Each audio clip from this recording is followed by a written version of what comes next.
Hi, I'm Ellie from crystallinks.com. Today I'm here to talk about a subject that I was trying to figure a window into called alchemy. I chose today because it's the anniversary of the birth of one of my favorite alchemists, John Dee, who lived in the 16th century and died at the very beginning of the 17th century. He was an advisor to Queen Elizabeth I, but it's everything that he was interested in. He liked astrology and astronomy and occult philosophies and divination and just everything that has to do with Hermetic philosophies. He was a very, very interesting guy. And since it's the anniversary of his birth, I thought, okay, let's talk about alchemy. When I first created the file on alchemy back in 1995, he was one of the first people whose names popped up in history, and I said, hey, why not? I'm going to put him there, and then the list got bigger and bigger and bigger, and then eventually, I don't know how many alchemists I have. Now, alchemy, if you go back in time, has always had not just, it has a physical component, which is turning metal, base metal, lead into gold. It also goes into esoteric, and that is creating, an elixir of life, if that's what somebody is into, which goes a little bit into magic, and everything we know here is illusion and magic anyway. It sort of brings everything together. So back in those days, they may have been trying to figure out a way to turn lead into gold.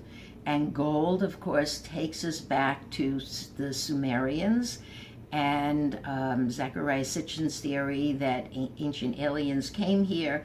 They created the human race to mine for gold. It's all about the gold. They're coming back for the gold. And now we have alchemy about the gold. So it's all about the gold. So I wore gold. Hey, gold is gold. But we are now in the second decade of the 21st century. And alchemy is not about the transmutation of metals, but it is also about a shift in consciousness as one returns from physical to non-physical reality. I mean, everybody who studies metaphysics, which is probably a lot of people listening to this, know that the emphasis is on we are here, we are physical beings, but our consciousness is spiraling upward, higher to wherever you see it going. That's your call. And that we are going to leave these physical bodies and we are going to return to our normal state of being, which is light and consciousness. You can work that out and sort that out any way it makes sense to you. I mean, I have clients and friends who say we're going from 3D physical to 4D or 5D or above 12-dimensional reality. Whatever resonates for you, that's what resonates for you. I'm not here to teach you anything different than that. But just to talk about alchemy in general, throughout the history of humanity, it's had a dual nature, On the one hand, it involves the chemical substances, and on the other, of course, which became modern chemistry. And on the other hand, it does have to do with consciousness. I have an expression that I use a lot, and that is we are living in the alchemy of time, which we are in the evolution of the alchemy of time. And that means however you look at life, we are always and have always been a race, a species of humanity that has gone from base metal, baseline, simplistic humanoids to evolving into something more complex.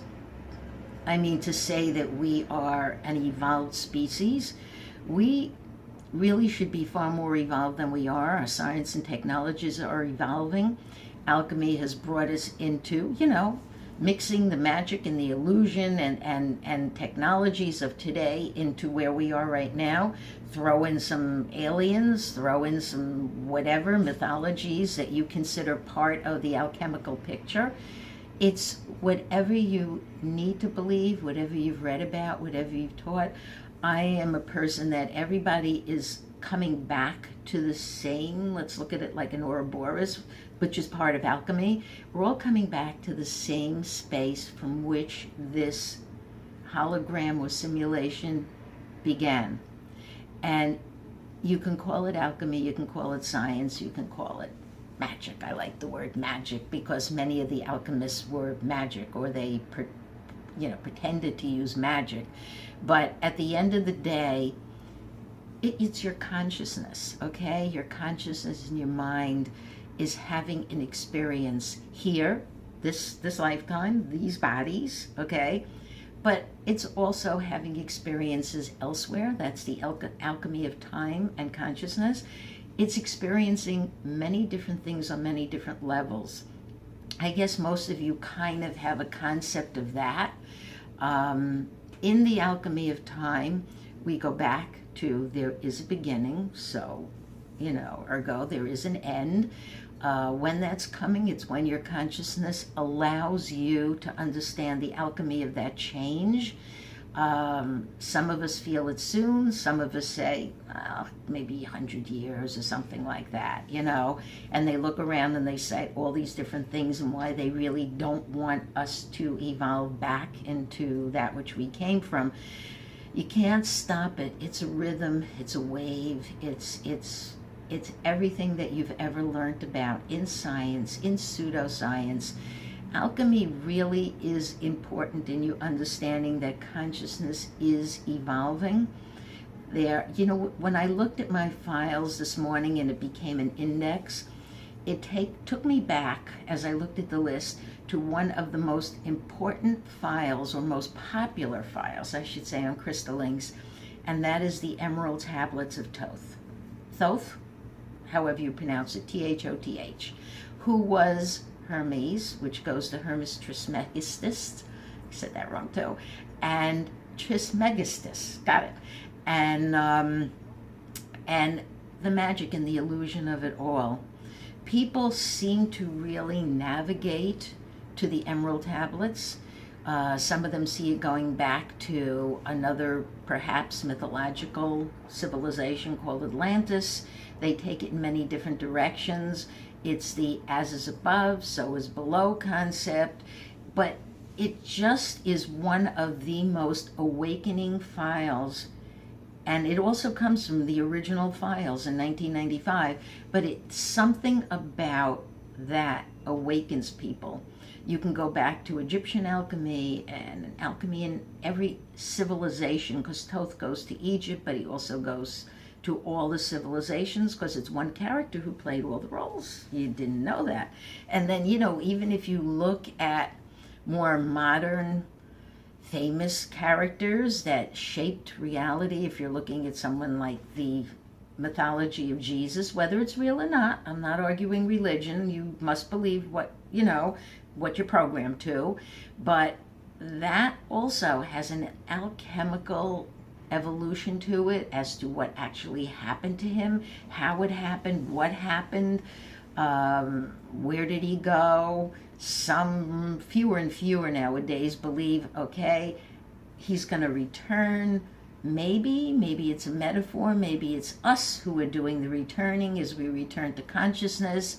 You want to look at your aliens and alchemy with aliens, and then you have to take what they have brought to the table to what we call nowadays reverse engineering, okay, which means the scientific creations that are going on today, not all, but a lot, are reverse engineered from things that we got from down spacecraft. Should we call them kidnapped aliens, or maybe aliens we colluded with? That's a very big word right now, because we talk about the collusion and the government. And okay, so perhaps we colluded with aliens, we collude with politicians collude with who knows who. Everybody's colluding with everybody else. That almost sounds a little bit sexual, but it's not meant to be, although a little alchemy in that too.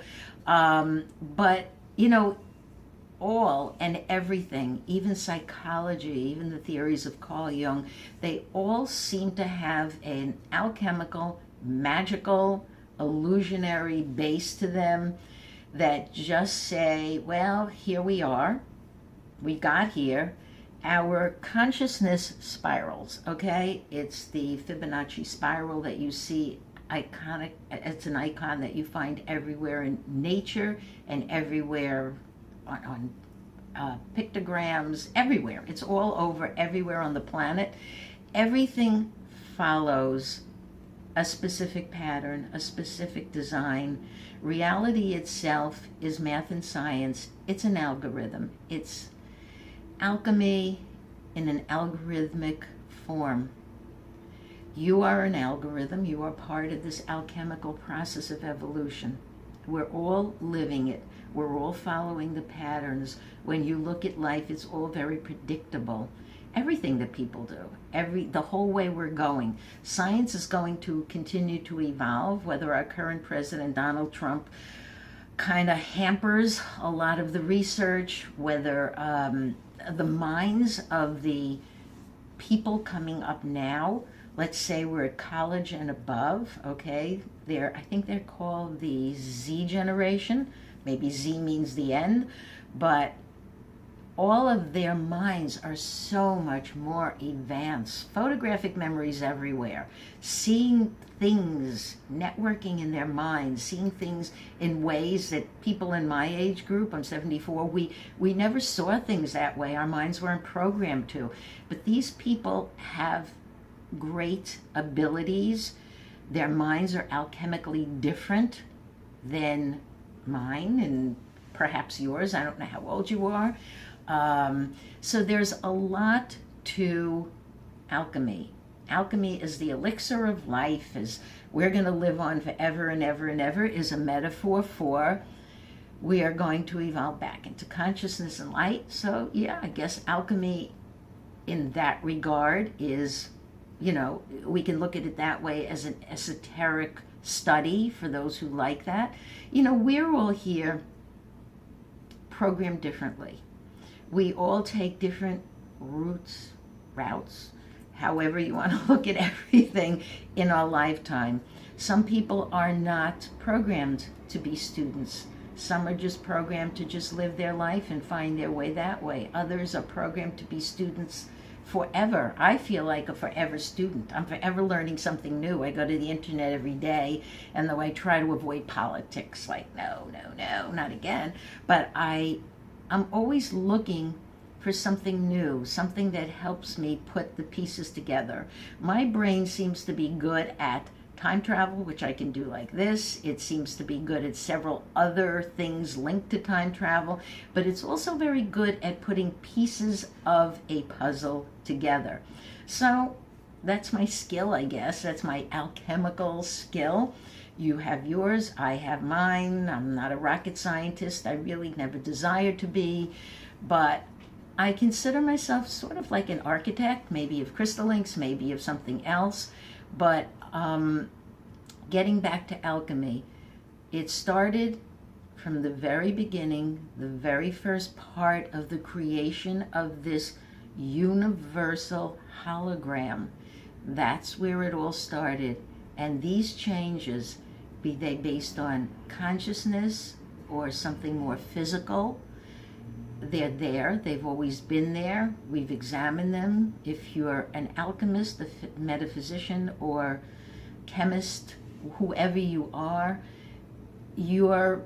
expanding your mind, you're expanding your consciousness, and you're sooner or later, if you haven't already, going to come to the place that we do exist in the alchemy of time and consciousness. Thank you. And happy birthday, John D.